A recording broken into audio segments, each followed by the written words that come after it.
kakabsat ti Ebanghelyo ti Apo. Dayaw ti may paiken ka, O Kristo.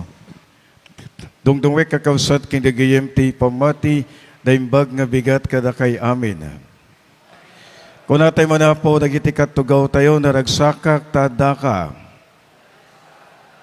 Ibangir mo mata po nga kablawan, nagasat ka ta imay ka. Palakpakan tayo na po Diyos. Adatayon apo te may kapat nga Domingo, ken maudi a Domingo nga panagsagsagana tayo. Nasgidan mo na po ti maudi nga kandela iti korona ti Adviento. Nga kahit nasawin na po, kahit nakompleton, di upat nga kandela. Dagito nga kandela ket simboluwen iti kunatay panagkararag ken panagpenitensya wenno agturong kuma tinananay nga panagbalbaliw. The first Sundays of Advent are journey of prayer and of penance. Iso akabsat king dagayem isubsubli na tayo manen tatno kastakit ipasnek tayo tagkarkararag kintet no kastakit makapagpanpanunot tayo nga nasayaat nang nangruna itintay pa nagsagsagana ti dadateng ti fiesta ti panakipas ngayon na po si Kristo. Pansin niyo po na iba po yung liturhiya at mode or mood ng simbang gabi. Amen? Mas lalo pong mas masaya, mas lalo pong mas joyful. There is a tone of being festive. Have you noticed? It goes with the white color. It goes with the singing of Gloria. It goes with the beautiful songs of Christmas. While Sunday of Advent is inviting us to focus to the very symbol of the Advent, which is more prayerful. Of course, it's prayerful. But the two important significance of this is that we are fervently praying. Ipasnek tayo tagkarkararag. That in our prayer, sapay kung magarot ta, mabalbaliwan tayo. Kakabsat ken gagayem, nagpintas man na po that the last candle of Advent, this is actually the angel's candle. The angel's candle, why? Because the angel has brought the good news to Joseph. Kunanakin ni Jose, Jose, nga anak ni David, di kagamak ang mangikasar ken ni Maria, taramid ti Espiritu Santo ti sikugna.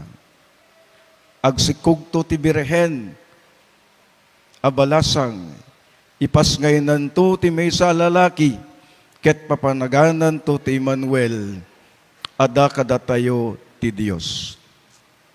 The fourth candle of Advent is the candle of love, because the good news brought by the angel Gabriel is all about love, the birth of Jesus. And this is all about the love of God to us. Gusto ko rin pong gamitin yung ating pong day theme or particular theme. Nga ti panagnamnama tayo apoket na ipaima nga dapagrebingan na. Lahat po tayo binayayaan.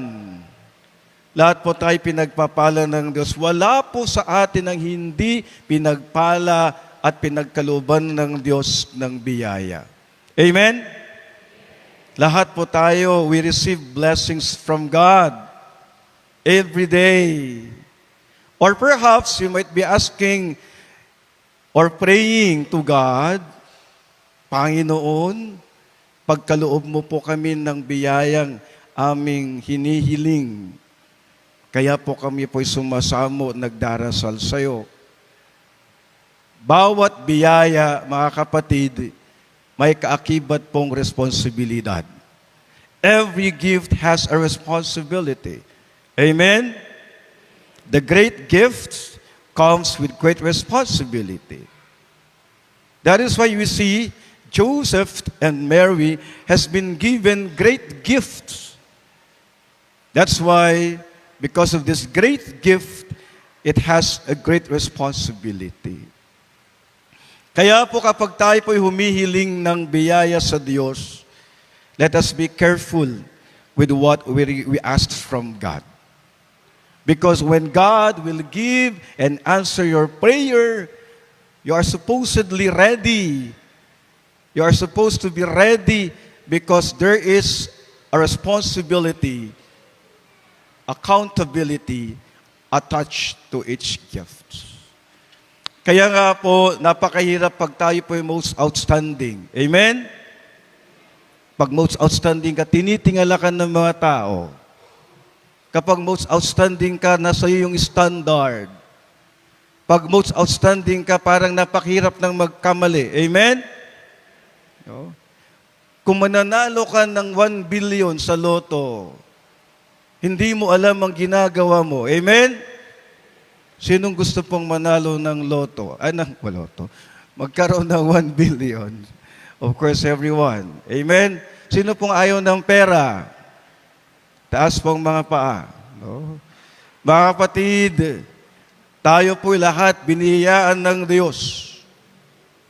Kaya nga po, we are also being asked today, as we recognize the giftedness of Joseph and Mary, we are also being reminded that we are also in many ways been gifted by God. You know, God will teach us to change the way we look and understand things when we, like Joseph and Mary, recognize that we are also gifted and blessed by God. Please count your blessing. When you start counting your blessings, you will change the way you look at life. When you start to count your blessings, you will start to lessen looking at life very negatively. When we count our blessings, we realize that in fact, we are blessed by God. Kaya nga po napakaganda that our Lord Jesus Christ leading us to a wonderful realization that we are all being blessed by God.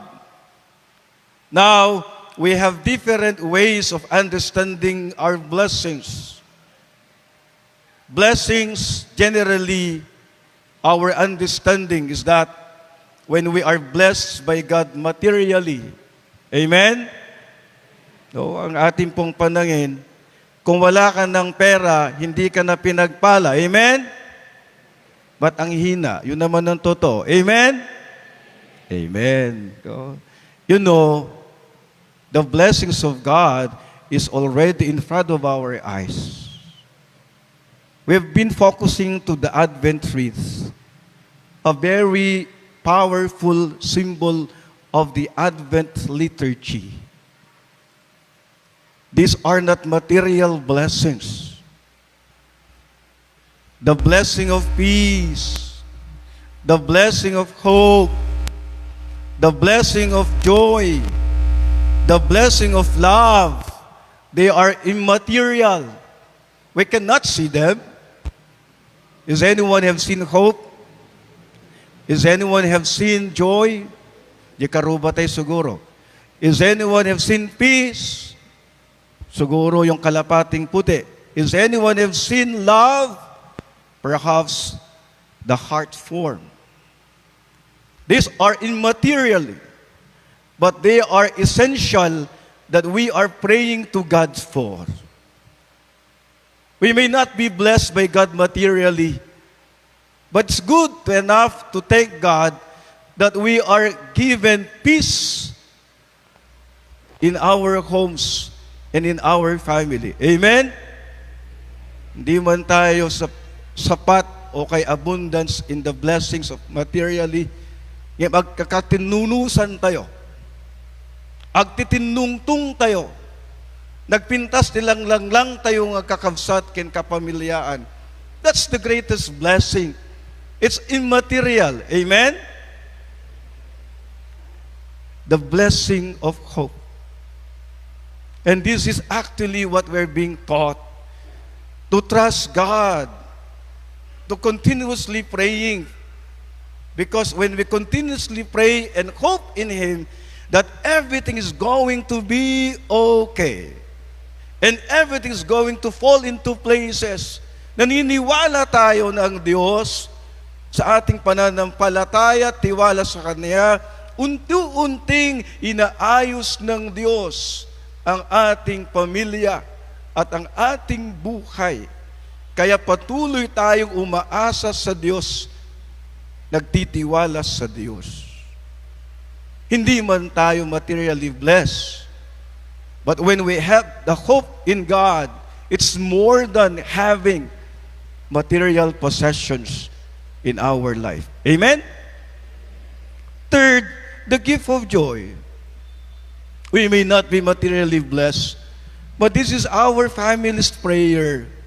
Na Panginoon, bigyan mo kami ng tunay na kagalakan sa puso ng bawat isa sa amin na maghari ang iyong pag-ibig at kagalakan sa amin. We may not be materially blessed, but if we have the love of God, the candle of love that stands for the last candle of the Advent trees, it's more than enough than our material possessions. My dear brothers and sisters, these are great blessings that we've been praying to God for.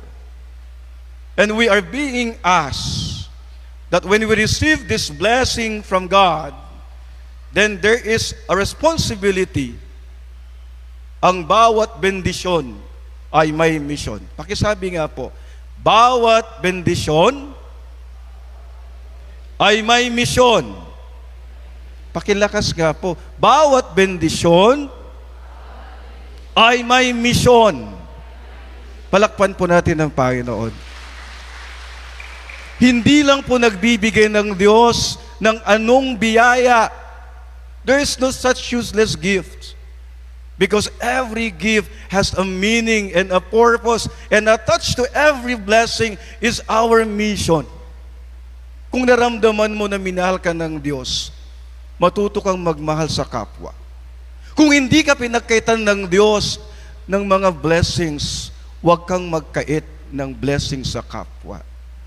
Kung naramdaman mo, buhay ang Diyos, nagtitiwala ka sa Diyos, sana maging daan ka rin ng pag-asa sa iyong kapwa. At higit sa lahat, kung naramdaman mo ang kapayapaan ni Kristo, sana maging daan ka rin ng kapayapaan ng iyong kapwa at pamilya. This is the meaning of blessing. And these are the four symbols of Advent. As we complete these four candles, let us pray that may its meaning and may its blessing be upon us and to one another. Amen.